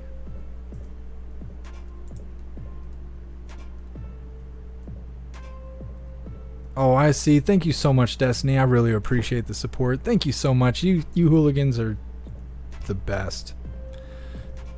You guys are the best. I'll make sure I didn't miss anyone else. That is all the coffee I had for you hooligans today. I'm sorry, I'm not trying to stretch this out. My brain is still all over the place. I'm honestly starting to feel cold and exhausted. And so I'm wondering if I'm now coming out of the shock, which means I'll be able to eat, which would be nice because I haven't ate in a long time. So I'm sorry if the show sucks today. I'm really trying. I'm really trying. There was a lot of echoing around me saying, like, you know, cancel the show today, but I would feel worse than I do right now. I'm kind of ashamed that I wrecked my car. I've always been my own disciplinary. It happens when you grow up without parents, if you live long enough. And I am like kicking my own ass that I don't have a car right now. Like, so bad. I feel like a bad person. Like I should be shamed and shunned. And I just feel terrible inside. And I don't know. I know that if I didn't go live today, that would only be worse. So I really appreciate all of you guys, even though today's not the greatest Coffee with Hooligans we've ever had. 10-man, I love my 98 Toyota Limited 4Runner 4-wheel drive. 230,000 miles on it. I've offered 17,000 for it. Wow, 17,000. That's pretty good. I like those 4Runners, and I like Toyotas, and I think they're pretty good cars. I don't think I can afford a 4Runner as far as purchasing it. I would like one though. I like the new ones too. The new 4Runners look awesome. They look like military vehicles. And they kind of come in those colors too. They got that like kind of medium gray color, and then they also come in like a medium green color also, like military colors. And then my doctor has a blue one with American flags on the sides. That's awesome. All right, hooligans. Well, read through all the chats. Made it through all the videos. So it is that time once again. If I could pause the music.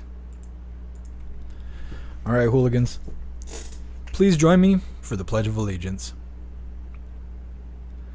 I pledge allegiance to the flag of the United States of America and to the republic for which it stands, one nation, under God, indivisible, with liberty and justice for all. So I just remembered, I spoke with YouTube on Twitter yesterday. It's so hard to call it X, because then you got to call it the X platform, and that rolls off the tongue like dog shit. So on Twitter, I wrote YouTube prior to destroying my vehicle, and I spoke with them about them demonetizing me and what I think caused it. And they at first were giving me generic responses. Now when they helped me, because my channel was stolen, my whole identity was stolen on April 1st, which really worked out.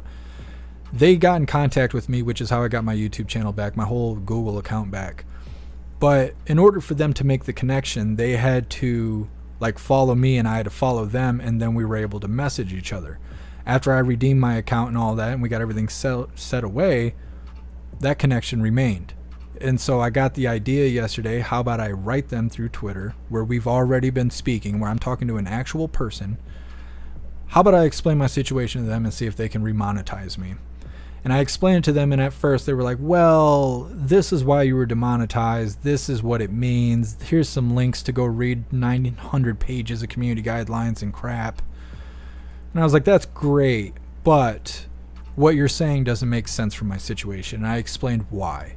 And so they said that they are going to have people look into my account and investigate it again to see, did I actually screw up so bad that they needed to demonetize me? What I think happened is, I think because we were running that second channel, that Jeff Mac Live channel versus the Jeff Mac channel, we were running them both.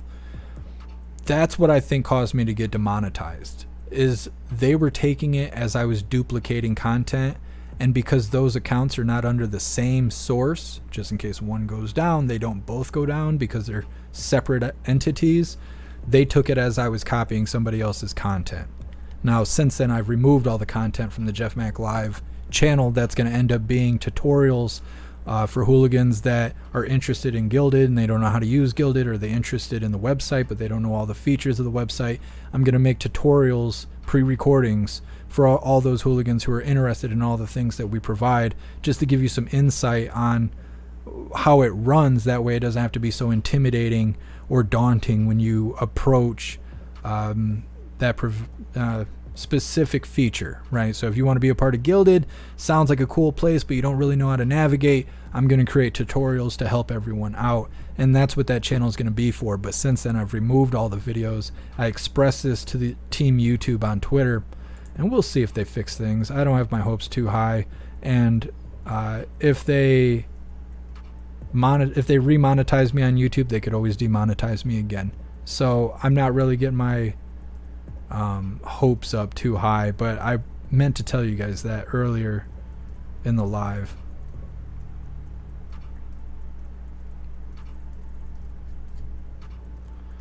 Anyways, just reading through chat really quick. We are going to wrap this up. We're not going to be gaming today. I'm sorry. I know a few of you hooligans like coming and hanging out for the game, but I need to figure some stuff out. I got to figure some stuff out. My life's in shambles right now. So we're not going to be gaming later tonight, but we will be live again tomorrow, 1 p.m. Eastern time. It will be a better live, I promise. And I think that's everything. We need some Screaming Goat. And here, don't say I didn't give you nothing. Oh, let me show you my fat kitty. Oh, he's nice and big. Oh, Combat Klaus here. He's been very good. Very good. He knows I'm not having a good time. He's being a good boy. He's a big dragon cat. If you didn't know, I raise dragon cats.